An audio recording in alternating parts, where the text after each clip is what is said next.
Hey guys, welcome to the Field of 68 YouTube channel. If you like what you see here, hit that subscribe button and you'll get more college basketball content just like this.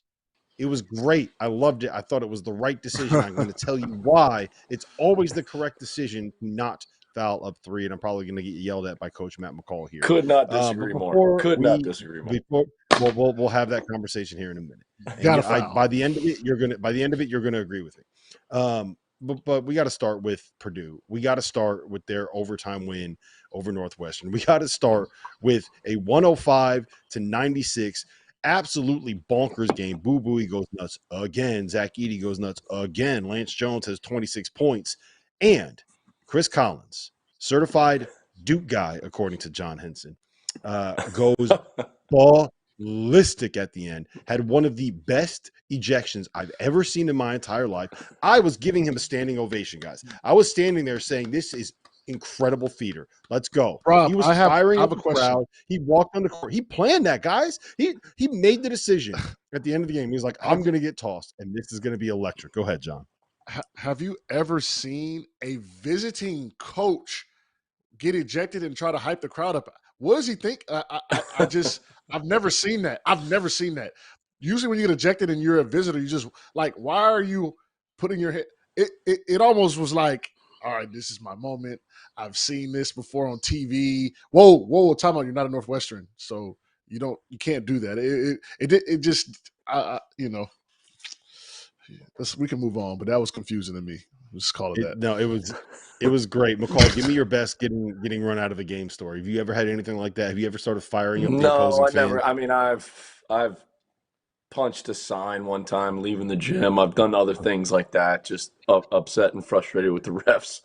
But look, at the end of the day, he earned that.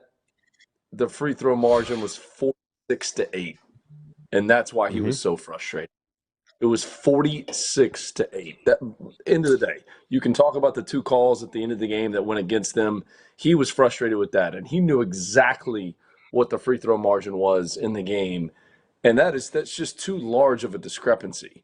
And the craziest part of it was he mad at Matt Painter? Was he trying to shake his hand?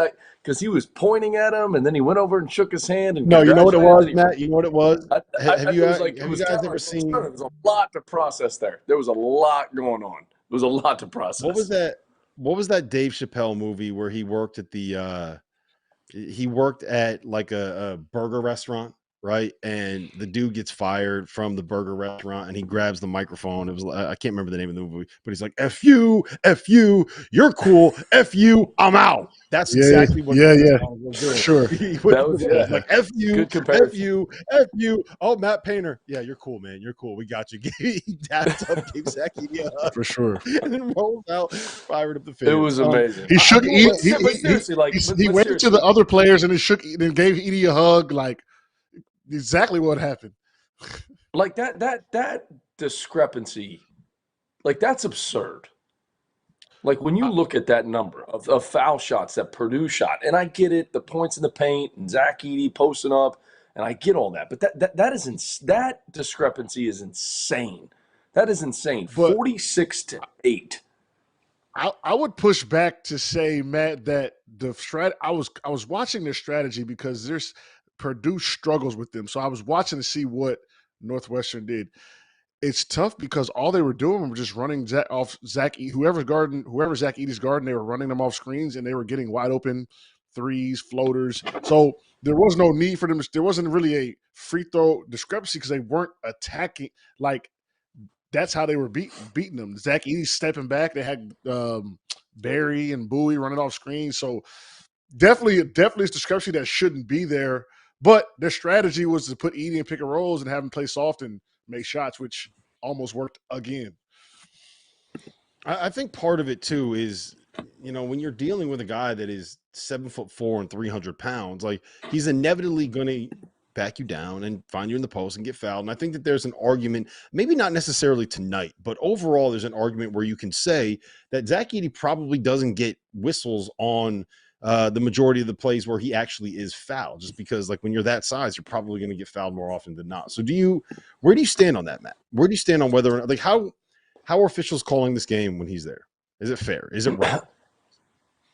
Yeah, I mean, he gets hit a lot. I mean, he's, and when he's getting doubled and the double team's coming down there and, here comes the two guys and they're banging on him. If it's a foul, call the foul. But I do think just the discrepancy in the free throws, that's a huge, and I agree with John just in terms of, what Northwestern's running, and they made 14 threes in the game. So, I mean, they were, a play away from winning that. But if there's fouls and he's being fouled, then you have to call him. You do. But I think the biggest decision that teams have to make just against them is like, are you going to let this guy go for 30 and 17, or are you going to do everything you can to get the ball out of his hands, which is difficult because he screens, he sets screens, he runs the floor hard, he plays hard. Like that's one of his biggest attributes as a player is just how hard he plays. So I think as an opposing coach, as you're trying to prepare for this guy, what are you going to do? Are you going to double him on the catch and make him have to throw it out and hope that they don't miss threes and that your rotations are good and that your closeouts are good? Because that's what's going to happen. When he throws it out of those double teams, you're going to be in rotations and you're going to be in closeouts. So you got to hope that they're missing some threes and your rotations are really good. It's a double-edged sword when you're preparing for a guy like that. And it's hard to even simulate in practice. You can't simulate a guy that size and how hard he plays in practice. You can't do it. So I think that's the other thing that teams run into when trying to prepare for him. Yeah, and I do just want to say before we get into a little bit of a conversation here about Northwestern, because I think they deserve to be discussed here. Braden Smith, 11 points, 16 assists, 2 turnovers tonight. The fact that he is not on the Cousy Award watch list for the top 10 point guards in college basketball, one of the guys that's actually on that list found himself benched tonight, is a crime against humanity.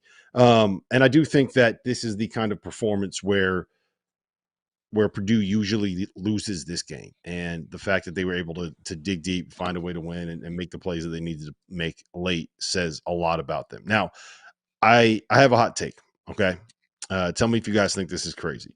I think Northwestern is like the team in the Big Ten outside of Purdue and Wisconsin that actually has a real chance to be able to make some kind of deep run in March. And the reason that I say that is Boo Buie's the difference maker. What do you need if you're going to be able to kind of sneak your way as like a 10 seed into the second weekend? You need a point guard that can absolutely take a game over. And I don't know how many guys, John, are better in ball screens and better attacking drop coverage than Boo Buie is. He had 25 points, 8 assists tonight, 9 for 19 from the floor, 7-11 from 3, throwing with Ty Berry. And there's just, I really, really like the makeup of this Northwestern team as someone that can give you a lot of problems in the month of March. Yeah, they can score the ball with the best of them from the guard position. And like, if you want to watch how to beat, now you have to have the right personnel. But when I look at some of these top teams, like you look at Houston, you look at like a North Carolina, like with RJ Davis, even like a Connecticut, I think Purdue, now that I'm seeing how Northwestern is cracking this Purdue code, is going to have problems with these top teams.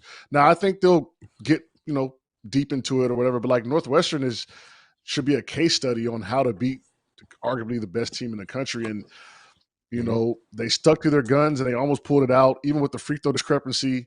They shot 50% from 3.